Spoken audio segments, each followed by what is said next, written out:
to keep time. All right, well, thank you everybody. Happy holidays, and thanks for joining us on a Tuesday afternoon or morning for another AgTech Exchange with the Agribusiness Market Ecosystem Alliance and Foodlocker. And Femi Aki, who is here to present with us as the CEO of Foodlocker, who's also on video.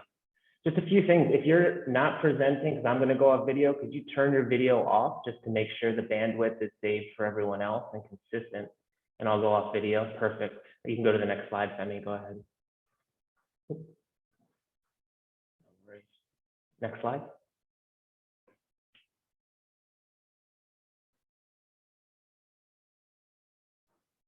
Femi, can you go to the next slide, please? Thank you. So this is myself, obviously. I'm Casey Harrison. I've been leading the AgTech working group at EMEA for the past couple of years. And today, as I noted, the contact information is here and up front. The presentation will be shared at the end. And this is Femi, the co-founder and CEO of Foodlocker, who will be presenting in a minute. Thanks for joining us. Next slide, Femi. And this is the one slide for the AgTech working group. For those of you who haven't participated in the past or who are coming to this as an interested party to EMEA, EMEA has a number of working groups that focus on farmer organization professionalism. But the AgTech working group, this is our primary objective. They're listed at the top, which is really how appropriate and disruptive technologies can increase farmer professionalism, incomes, and promote sustainable production, but through farmer organizations being the key entry point. Our priorities for this year, for 2022, have changed a little if you've joined us in the past. We're going to continue these webinar series throughout the year, trying to reach at least one webinar a month in exchange with an AgTech service provider or company to have a conversation with a EMEA membership and other interested parties. And then finally, our new priority for the year is to design, research, and launch an agricultural technology roadmap for farmer organizations. And this is going to be focused on what are the right bundles of digital tools for different archetypes or segments of farmer organizations specific to a country context. And our AgTech working group meeting that follows this presentation from Femi is going to dive into a little bit more detail on that. So if you are an EMEA member, I hope you can stay for that 30 minutes, and we'll dive into a lot more detail on that today. But Femi, can you go to the next slide for me, and we'll pass it over to you after. This is our 14th AgTech Exchange, and this is the Foodlocker. And without further ado, I'll let Femi introduce himself and Foodlocker. Femi, I'll pass it over to you. And there'll be a Q&A at the end as well. And so if you do have questions, feel free to put them in the chat. We'll be monitoring it, and we can ask Femi at the end. Awesome. Thank you very much, Casey, for the fantastic introduction. 1,000 apologies to everyone. I had to switch my computers almost urgently. So I'll just go into the presentation, describe what we're trying to do at Foodlocker. So essentially, my name is Femi Aki. I'm co-founder and CEO of Foodlocker. And what we've been building for the last 4 years is what we call the farming as a service platform for large buyers. Now, this platform came about by us first looking at the problems or the sort of like the food disconnect or the supply chain disconnect that we've seen within the food value chains within Africa. And we started on the demand side, but this presentation is going to focus more on the supply side of our solution. So I'll just go into it really quick. So in July 2021, Nigeria's largest tomato processor, so Dangote for people who are in the know, declared that they couldn't find enough tomatoes to run their operations profitably, despite the existence of a large number of smallholder farmers who could produce for them. So this is a typical conundrum, if you will, in which there's a large demand, but unfortunately, the supply base cannot meet the needs of that demand. So, and this is the problem you'd see not only within the tomato value chain, you'd also see this across multiple value chains across Africa. For example, also, you'd see this news that came up in January 2022, just earlier this year, where tomato farmers actually declared a lot of losses amid price stability, despite the fact that they should have access to everything they need to be able to produce and to be able to make money.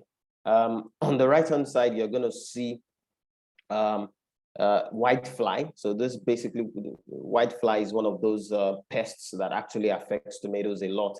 And when they actually affect the tomatoes, you could see one single whitefly laying up to 1,000 eggs per day, which means over a period of 1 week, they could actually wipe out your entire production.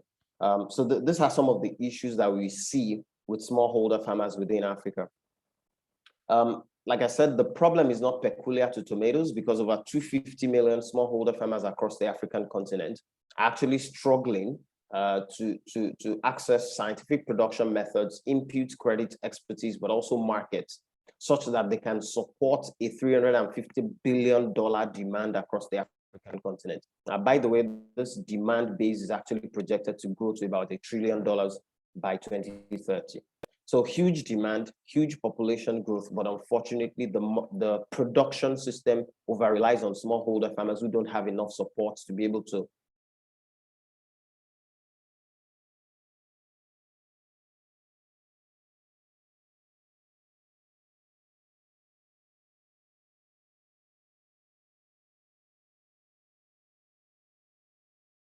meets that demand. That's the problem side, which was really to understand what's going on the demand side, supply side. And therefore, what we needed to do was to connect the demand information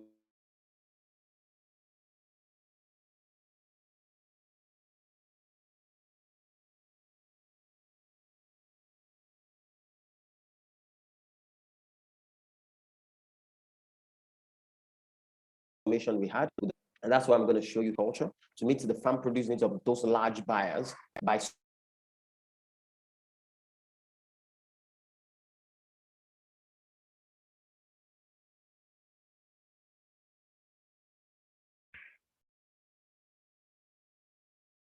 Just in case it's on my end, Femi, your connection's being a little bit slow. Femi, if I can interrupt you just briefly, your connection's being a little bit slow. You may want to try going off video and then taking us through the solution slide from the beginning, if you don't mind. Can we try that first?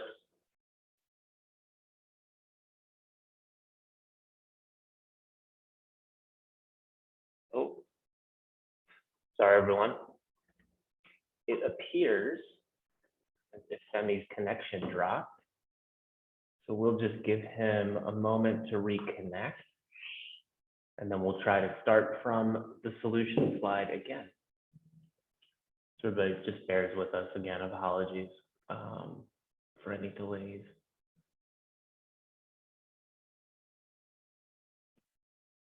It looks like Femi's joining back up again, so no worries. Femi, if you want to try without your video, I think that might be a good place to start. And then feel free to share the slides again and begin from the Our Solution slide, if you don't mind.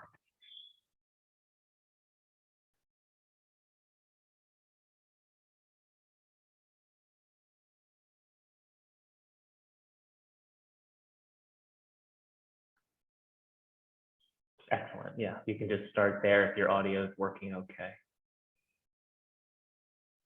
And for anyone who's just joining, please try to go off video just to save the bandwidth.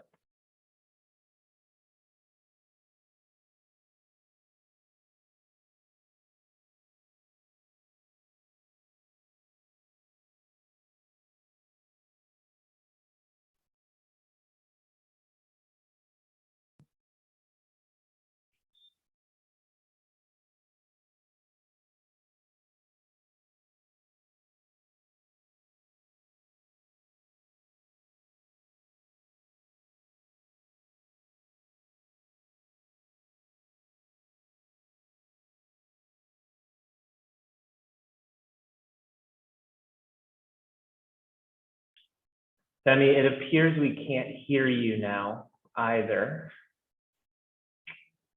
Have your audio settings reset when you reloaded Zoom? You're on mute at the moment.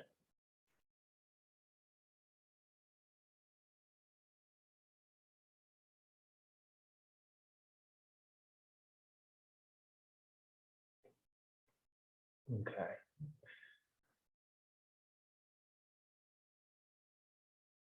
Yeah, I still can't hear you. I don't know if others can. I can see that you're off mute, but I can't. Yes, can you Now hear I me? can. Now I can hear you. Okay, perfect.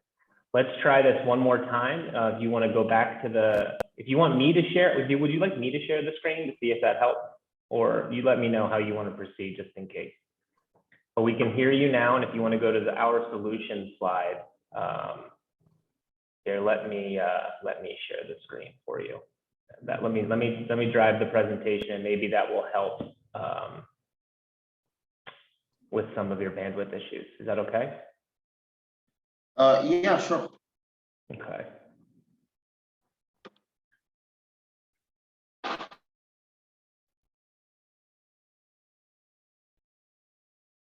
Okay, feel free to begin, Femi, and then just give me direction as you want me to proceed with the animations as well.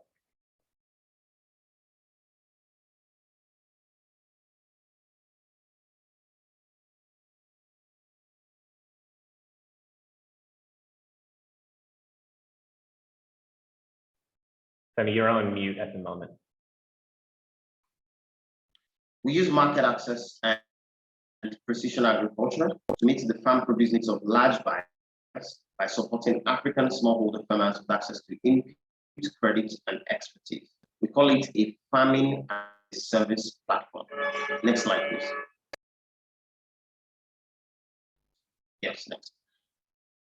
So essentially, we collect historical demand data and forward contracts from buyers, which is actually the first phase of arrow. And then we forecast the demand into the future so that we can inform the smallholder farmers about what to produce and when. Our partners then provide input, credit, and expertise to the smallholders, which means while the farmers are producing, we're collecting data, we're optimizing their yields, and we're paying them just like every other person in salary. Now, ultimately, we can sell to the large buyers by leveraging our logistics partners, but also our foodlocker.com.ng platform, which is our omni-channel demand-facing platform. Next click, please. And ultimately, the farmers make money. Next click. And everybody else makes money as well. Next slide. Now, on the demand side, which is essentially the side I wouldn't talk much about in this presentation, some of the benefits we get include requirements gathering, which are requirements around quantity, quality requirements, but also post-harvest loss elimination, because we now have a market-facing side through which we can ensure that everything that is produced is sold. And then we also get market risk mitigation because we now have the potential to diversify market risk. We have multiple customers, big and small, through which we can actually funnel the products that are produced by the smallholder farmers. In addition, we have historical demand data, which then allow us to be able to understand what are the patterns and also be able to prepare for demand fluctuations in future. In addition, we have a one-stop shop for large buyers. So everything from large volumes of chicken, of oil, of maize, of soybeans, etc., which you can actually sell to different customer types. And in addition, what we do is to lock in volumes and not to lock in price. Next slide, please. Yeah, so as I said, we're focusing on Foodlocker.Africa platform, which is the supply side platform that allows us to be able to scale the productivity of smallholder farmers in interesting ways. And I'll show you in the next slide. So if you go on to Foodlocker.Africa, you're going to see the website. Please click. Yeah, thank you.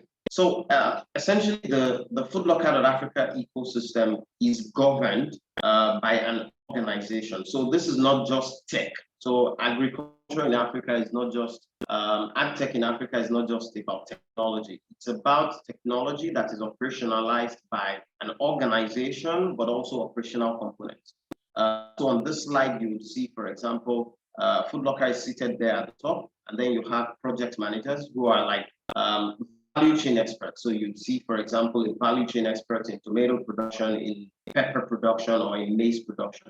Now, these value chain experts distill their knowledge of production into what we call production protocols. So production protocols are day-to-day activities that smallholder farmers can actually implement, which is like apply 5 kilograms of fertilizer on this size of land. So they distill their knowledge production protocols. And these protocols are supported on the field by folks we call cluster managers. So cluster managers are your typical extension agents, but they are a little bit more empowered than your typical extension agents because they are responsible for reporting, they're responsible for understanding the agronomic practices, etc., and making sure that farmers understand. And we also make sure that they're a little bit more educated than your typical extension agent. The idea is these people are graduates of agriculture or different fields that can actually support the farmers with reporting. Now then you have the farmers at the bottom there. On the Foodlocker side, we have two layers of organization. So you have operations managers who are essentially people who can support several analysts. So you have an analyst who can randomly visit the farms to go and validate what they've seen in the data that's been reported. Next slide, please.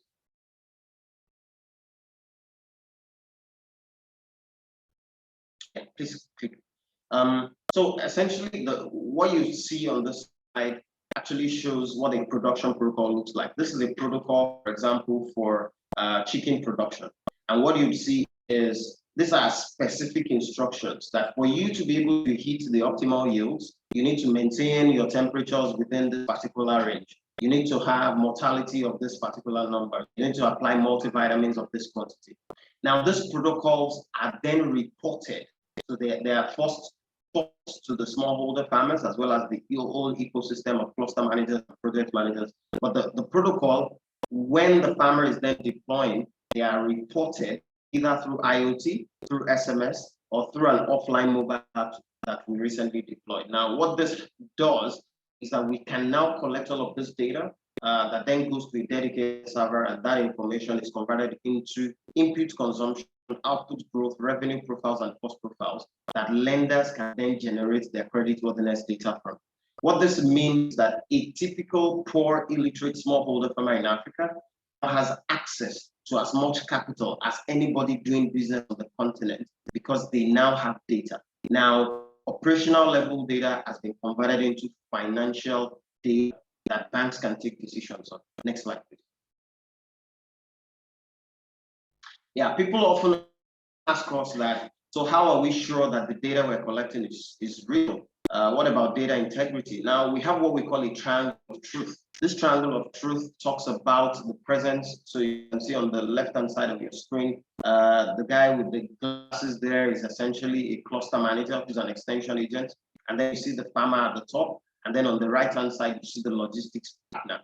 What this does is you have three sources of truth that can actually tell you what's really happening on the farm. Mind you, the extension agent actually earns remuneration based on the performance of the farm.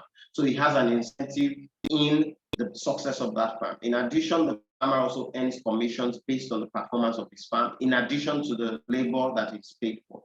And then you have the logistics agent that essentially brings in to the farm just in time when they need input. So we need fertilizers, they are brought in just in time. And then all of this data is collected to say, we brought in this quantity to the farm, they've used it in this way, and this is what we've really seen. So on the right-hand side of your screen, you'd see the offline mobile app, which is an app that operates without internet, allows you to be able to collect those reports. So for example, you'd see feed, temperature, antibiotics, etc. That data that have been collected, and then you can also take pictures.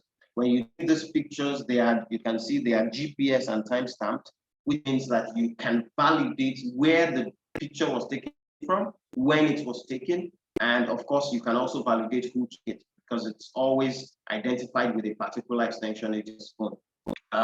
So these commissions that we pay the extension agents, but also the farmers and the project managers, depend on yield, depend on the quality, efficiency, report accuracy, and creditworthiness. Next slide, please. Yeah, so these are some of the pictures we've taken from some of the farms that we've worked on. This is for a cattle production project somewhere in Iwo, in Osun State in Nigeria. And you see some of these pictures of cattle, etc. You can go to the next slide. Yeah, this is another one. It's a typical same farm. Next slide, please. And these are some of the projects we've done. For example, maize production in Kaduna, soybeans, sorghum, pepper production, that's in Oyo State, pre-season training at the bottom of your screen, and then the distribution of small feature phones to the smallholder farmers in Kaduna. Next slide, please. So our platform operates or allows us to be able to perform the same activities of driving production, but also controlling what comes as the output across different value chains. You can see it in livestock, you can see it in crops as well. Next slide. Yeah, so people ask which types of farmers do we work with? For example, we work with farmers that are already in cooperatives. We can work with grower networks. So these are like large growers who have farmers under them and they just want to track the efficiency of the production or the consistency of the applications of the inputs or the production protocols. In addition, we work with individual farmers, professional investors who already invested the capex, but they want to have operators come in and run the farms and they want to have visibility. We work with them as well. We also work with corporate sponsored farmers. So for example, large corporates that want to grow soy, maize, etc., as well as bank sponsored farms. So if a bank is lending to a farmer, maybe an anchor borrower or something, we can also be the intermediary between the bank, but also the anchor borrower. In addition, we also work directly with the anchor borrowers. Please, next slide. Thank you. These are some of the customers through whom we basically work with, or with whom we work. Our largest customer base are actually processors of farm produce. These are, FMCGs or CPGs that actually produce farm produce. In addition, we have hospitality business customers. We work with banks and lenders. In addition, we also work with insurance companies and aggregators who want to actually extend certain services to the smallholder farmers. Next slide, please. So case studies, typical case studies, Foodlocker's platform has actually been nominated for a number of projects. We've done maize, soybeans, and sorghum in North Central Nigeria, and we had some outperforming yields, especially in maize production. Bank-supported production of soybeans, which is worth about 1.2 billion naira a year in North Central Nigeria. We've been nominated to work on this rice production as well of about 1,000 hectares in South Nigeria. We're doing chicken production for a restaurant chain in Lagos. We're already in the second cycle of that production. We're doing cattle production as well. So we can deploy a solution also on ranches. We're doing goat production with very high stock or flock growth rates. We're doing production in Scotch bonnet peppers, tomatoes, etc. And we have a pipeline worth above $10 million as well. Next slide, please. My team has over 60 years of work experience. We come from diverse backgrounds. We come from operations, from data science, agriculture, technology development, but also marketing and sales. Next slide. We've done over a few millions of dollars since we started. We have a pipeline, like I said, of worth more than $10 million. We've been profitable over some months. We're actually profitable in March 2022 as well. This is confidential information. We grew 30% during COVID-19, so we didn't shut down. We're actually expanding. We've served over 4,400 farmers, and we've disbursed over $50,000. And this is for a company that has not raised $500,000. We've been able to disburse that to farmers, and we still have our system intact. Some of our partners at the bottom there include financial services firms, but also banks, but also educational institutions. Next slide, please. So basically, what are we looking for? We're looking for collaborations with lenders, banks, and investors in the agricultural sector. We're looking for export opportunities because there's a large volume of produce that we could churn out from Nigeria, but also from Africa, and roll out to the rest of the world.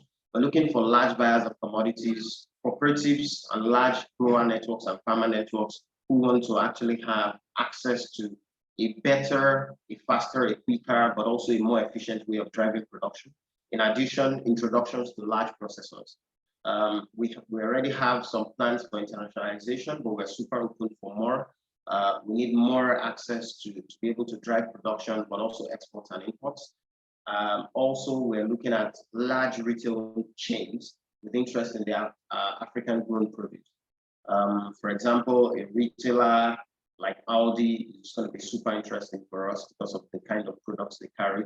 as well as investors who want to drive capex investment for agriculture. Now, agriculture, for example, we always say AgTech is not just about apps, it's about technology, and technology includes capex. It includes combined harvesters, it includes irrigation systems to ensure that you can drive large-scale production, even through supporting smallholder farmers. We're also looking for investors in small-scale storage infrastructure, for example, cold rooms, chillers, warehouses, to ensure that some of these products, when they are being staged after harvest, they have a place they can actually go to. Next slide, please.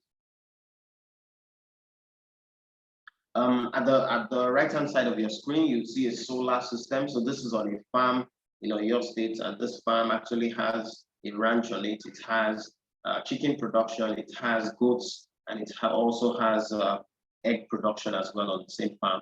On this farm, there's growth. They practice the growing of grass for cattle. Therefore, you can see on that at the top there, you see a solar system.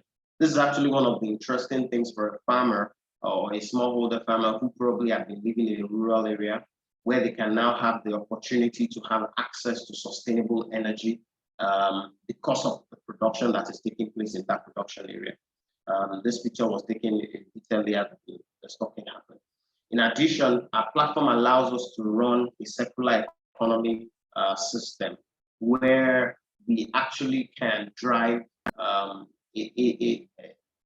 fully cyclical production system. So, for example, when we produce soybeans, maize, and sorghum, the chaff or the stalks that are cut from these crops are actually feedstock for the animals.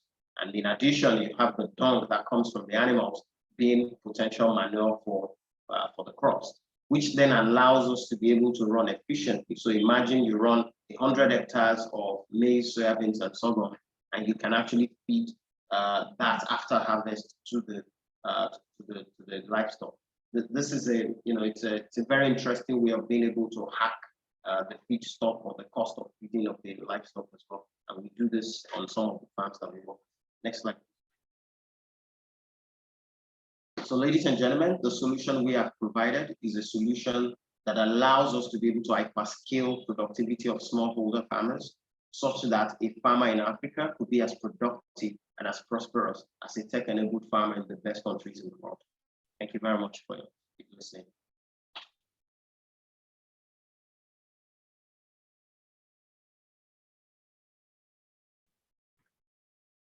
Thank you, Femi. That was an excellent presentation. I was unable to monitor the chat. I'm not sure if any questions came through, but at this stage, we'd like to take as much time as we can within the hour and open it up to questions and answers for Femi. I am happy to ask some of my initial questions, but I want to also give the audience the opportunity to ask some of theirs. So if you want to ask via audio, just raise your hand. Use the raise your hand function. If you've not used that before, it's down in the reactions of the Zoom information bar at the bottom of your Zoom. You just click the raise hand, and then you can come off mute. Otherwise, it looks like Helena has asked a question and a few others in the chat. Demi, so the first question looks at, how did you manage 30% growth during COVID-19? Have you worked in other parts of Africa besides Nigeria, Southern Africa, DR Congo? Would you mind getting us started there? Yeah, thank you very much. So how we managed to grow during COVID was because we've built an end-to-end solution. It's a solution that doesn't require us to rely on partners' decisions. So this is what I mean. So let's take a typical large producer of chicken.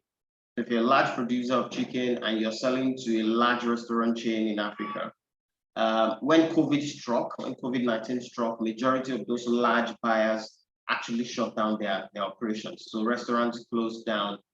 Even sometimes you'd see cyclicalities in production volumes, where, without a COVID event, you'd see a typical restaurant chain or a typical factory shutting down. And when this happens, maybe because their machines shut down or they had energy issues or they had critical raw material shortages, they would essentially cut your supply volumes, which then means that you are now at the mercy of, you have a problem in your hands of being able to funnel produce that you already have within your system to other customers. But because we have an end-to-end solution, which is both a connection between demand and supply, and we can diversify demand at any point at which we want, that allows us to then be able to scale, but also to be able to funnel the products into different locations. So we're not we're not exposed to a key failure or a single point failure risk or a key customer risk, because we've already diversified everything. If we produce maize, soybeans, and sorghum, for example, we have multiple customers we can sell those to. We have feed mills, we have processors of cereals, etc., that we can sell those to. And we also have an army of B2C customers that we can also funnel those to. So when COVID struck, it was just essentially about looking at our diversification strategy and being able to channel the products into those other channels. We also got exemptions to ensure that we were not, we didn't have to stay in the house or stay at home. We were essentially on the field and we kept working. So that was one of the major drivers. We're not yet working in Southern Africa, but we're super open to working in other African countries, especially in areas where there's a big, is either there's a comparative advantage in supply or production, or there's a big market opportunity. So we're super interested in going to those markets. Yeah, thanks. I mean, that makes a lot of sense, being able to promote diversification within the supply chain, or really a networking and connection, utilizing the networks that you already had in your customer base, both in your B2B, but also in your B2C, to be able to make sure that, you know, there was opportunity for supply or oversupply to reach the area it was most demanded. So that makes sense that ability to adapt and be flexible was very useful to your ability to grow during the pandemic, the height of the pandemic at least. So that's interesting. Helena asked a similar question. So Helena, if you have anything additional you wanted to ask as a follow-up, I'll welcome you to ask it, but I'm gonna then pivot to, I want to pivot to Felipe's question, which is more related to online marketing platforms more broadly, which have increased in number recently, especially during the onset and the timeline of the pandemic. And assuming that there is fierce competition in Nigeria for such marketing platforms like Foodlocker, his question is, you know, in your opinion, Femi, how does Foodlocker compare to the other competitors in the space? What's your differentiators? What makes you different than them of those competitors? And do you see a market for all platforms, or will there be sort of a competition and potentially, you know, survival of the fittest and some shrinking that goes on over time in terms of consolidation? What are your thoughts on that, both in terms of your placement and your comparative advantage, as well as the broader sector of online marketing platforms in Nigeria? Yeah, thank you very much, Casey. Thank you, Felipe, for that interesting question. For us at Foodlocker, online is a channel, right? Online is not the business. So when people talk about online platforms and online marketing platforms competing, we're not competing for a slice of the pie with them, so to say, if you really get what I mean. Our objective is very clear, which is to connect demand and supply, is to create a platform that allows multiple players to come on and actually activate the power of production and connect that with demand. So the differentiator for us is that we're not a marketing platform, even if we run a marketing engine.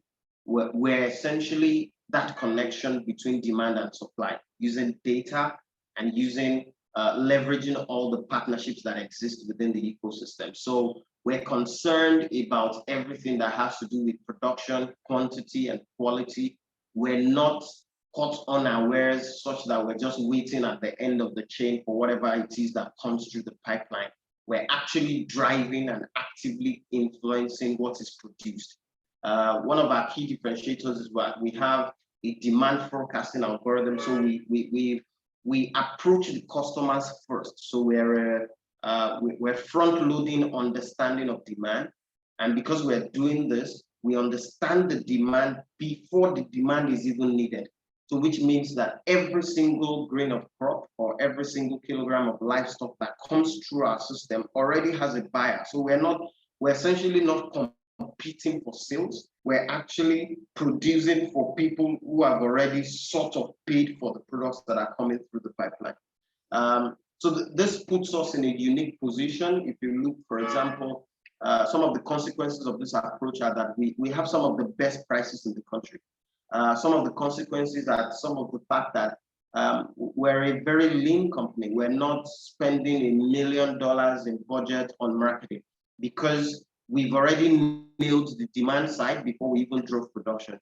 And then you can look at the technology we've built, which allows us to then be able to hyperscale and improve yields in ways potentially never seen before. For example, we did a maize production project last year that had about 35% higher yields than the average farmers within that community.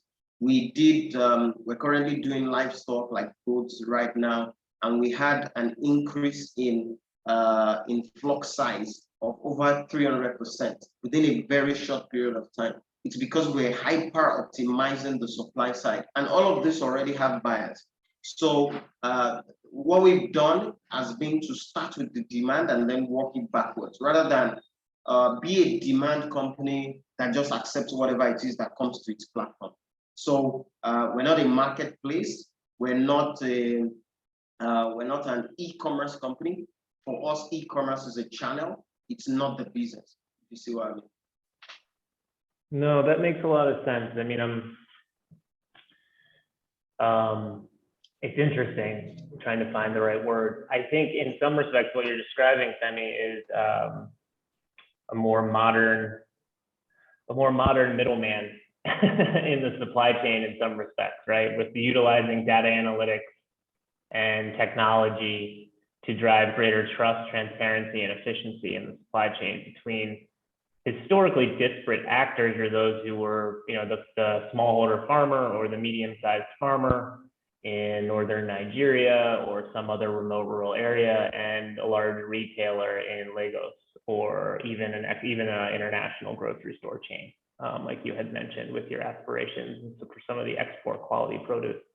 Would that be a fair characterization in some respects, or do you think a little bit unfair? But I want to highlight I want to underscore trust, transparency, and good social practice in some respects as well, because of the nature of how you're working. Because I know that other term can be a bit loaded. Yeah, I think the way you described it as middleman kind of like sort of limited the scope of what we do. So a typical middleman, is sort of reactionary, right? A typical middleman is waiting for whatever comes at the end of the pipe, and tries to funnel that to somebody else. Whether they have interventions like capital or investing in seeds or inputs, doesn't really change the fact that this is a middleman. At the core of Foodlocker, we are creators. We're producers at the core of what we do right now. We're folks who are interested in the production system. The only sort of connection we have with typical middlemen is that because we're a demand-facing platform, it allows us to then be able to sort of participate in the upside of whatever is produced. But in reality, you'd see that the bulk of the work we do is actually foundational. It actually starts a lot earlier than most other players.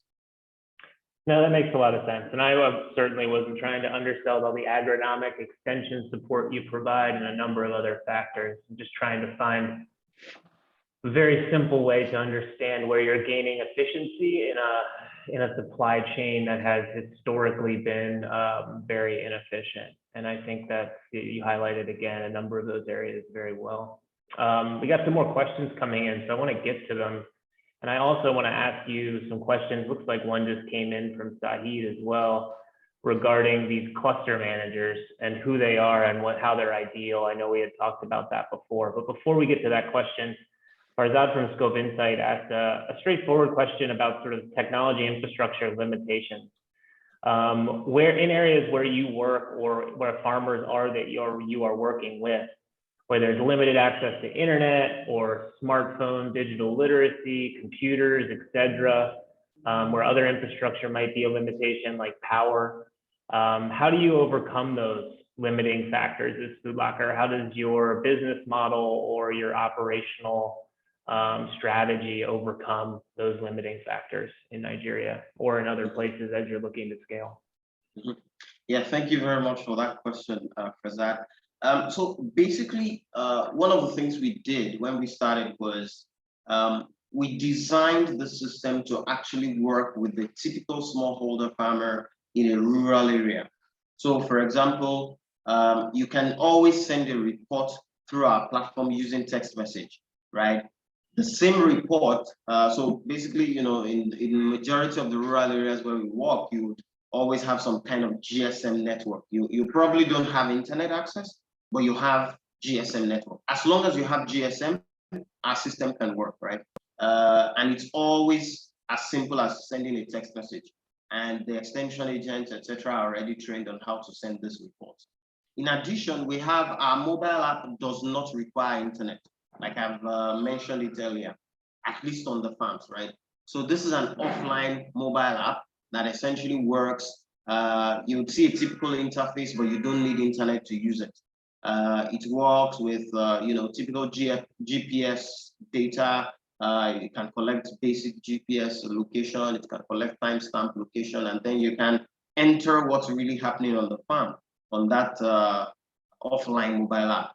What then happens is we found an intelligent way of then being able to move that data onto the platform, and you don't necessarily need internet to have this kind of internet. Yeah, thanks, Sunny.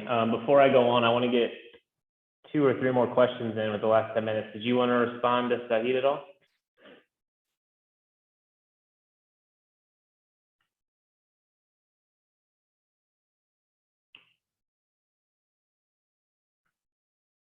Sunny, you still there?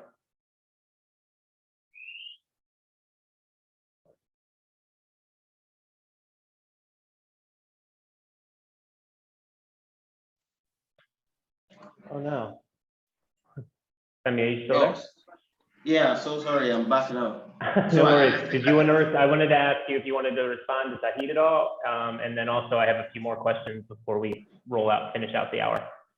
Yeah, I think that the question Farzad asked is quite relevant to what I'm experiencing right now with limitations and internet, etc. So we've designed the solution to actually work without those complications. Now, on issues around, you don't need computers on the farm. You don't need smartphones, you just need a simple feature phone, and you need GSM technology. How did you overcome those limiting factors? It's really as simple as just thinking like a farmer and being a farmer, walking in their shoes for a short period of time to really understand what obtains and what applies there. And this works quite well for us. Site's question, yeah, looks forward to working with us. We're super happy that we have one aggregator who wants to work with us. So that's great. Well, I want to ask you that question then and build on what Sahid has said on the cluster managers and who they are ideally. Maybe you could highlight for the group, you know, how you get connected with those cluster managers. And is there a role, because many of the EMEA members are, including Nuru International, who I work for. You know, I'm an NGO, right? We provide extension services. We work with farmers directly. We work with cooperatives directly. We're providing coaching and training opportunities. We're looking to leverage digital technology to improve that and create sustainable connections that can continue to provide those services over time, affordably and sustainably. How do you how do you reach those, or how do you identify those cluster managers? Seems like a very important role for a variety of reasons, from agronomics to logistics, and trust being one of the most important ones that you noted early on with your triangle of trust. How do you view that? Can you unpack that a little bit more for us, and how you see other partners potentially playing a role in supporting your mission and your business? Yeah, thank you very much for that question. So basically, cluster managers are people who are already within the agricultural space, right? Some of them were trained by the government as extension services agents. Some of them are actually graduates. So we borrowed this idea from Morocco. There's a large corporate in Morocco that actually invested in Foodlocker that does this quite successfully. Nigeria, for example, and Africa has a large number of graduates that are coming out of university studying agriculture, agronomy, and several other related fields. But majority of these people cannot access the job market because of the economy. Now there is a fantastic opportunity to actually bring them into the AgTech space where they see important things being done and they can drive multi-million naira, tens of thousands of dollars of projects on a periodic basis. What we've seen, for example, is there's technology involved in what we do. For example, a lot of people would say I'm producing chicken, but there's actually a way of producing chicken and optimizing your yields. So these are some of the things we are bringing on board. So some of them come to us through, for example, universities. So we actually go, do outreaches and go and hire people who actually have interest in agriculture. They've either studied it or they practiced it and they want to know more. So these are, extension agents. But there is a higher level above that, which is the level of project managers. So those are the value chain experts. They are sometimes experts like, for example, we have an expert who's an expert in artificial insemination for cattle. Essentially imports, semen from different countries and tries to improve the local breed of cattle that we have here. So that's like the level of expertise they have. Now, these people distill their knowledge into small chunks, daily activities. They are the eggheads of this kind of organization. They are the folks who provide the knowledge that everybody consumes. There is a large pool of people who can actually work as cluster managers. Of course, it takes a lot of selection. We do a lot of trials, and we try to provide sufficient support. For example, we always advise any grower or aggregator that wants to work with us that you need to pay your farmers well. If a farmer in Nigeria cannot earn at least about 90% of what a banker earns, and I'm saying not at the farm level, of course, in terms of labor, I'm saying if you're hiring a graduate to come and work as an extension services agent, you need to make sure that they are properly remunerated. And then the farmers as well, right? You need to make sure that they're not waiting for harvest before they have some money to spend. And then you need to make sure that there is a commission at the end of the day that makes their income to be decent enough for them to have a proper living. We have solar energy systems. For example, Nigeria we don't have 24/7 electricity. Even in the office where I'm operating now, there's no power. We're operating on generator. But on the farms, we always encourage our growers to put in some renewable energy solutions. These are they attract the people to come and work because they know that they're not going to miss anything. They're going to have energy. They're going to have money to spend. They're going to have a decent location to live in. So these are some of the ways in which we try to attract them, because there's a large pool of people. We just don't have, we've just not been able to figure out a way of modernizing agriculture to be able to attract these people. Oh, thanks, Femi. Saeed has his hand raised. We only have 3 minutes left, so Saeed, feel free to come off and answer your question, but we will have to, or to ask your question, but we will have to stop at the top of the hour. Saeed, please go ahead. You can come off mute and ask your question. Okay. Are you giving me the floor? Yes, please. Oh, okay. All right. Great. Great presentation, Femi. I'm a bit concerned about the management of the cluster because these are people with different orientations, and more often than not, they have an inbuilt, especially the smallholder farmers, an inbuilt concept of what they think agriculture is like. So how do you now, within your system, slowly get them to align with your project, so to say? How do you essentially manage the people aspect of the technology with perspective to the smallholder farmers? Yeah, that's a great question. I think that one of the things we've come to realize by applying our solution is that this is not for everybody, right? Modern methods are not for everybody. What we bring to the table is always very clear, and that is, if we work with you over one production cycle, your production is going to improve and you're going to be positioned for access to capital. You're going to make more money and your production activities would actually impress you as a person.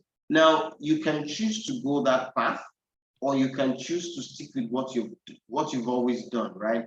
Our objective is not to change culture. We can't change culture, but we can show people results. And I think typically when people see results, you see, you have a piece of land that abuts yours. You see how much they got in yield last year, and you see how much you got.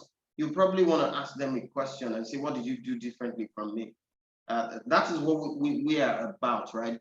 We don't believe that the hundreds of millions of farmers in Africa would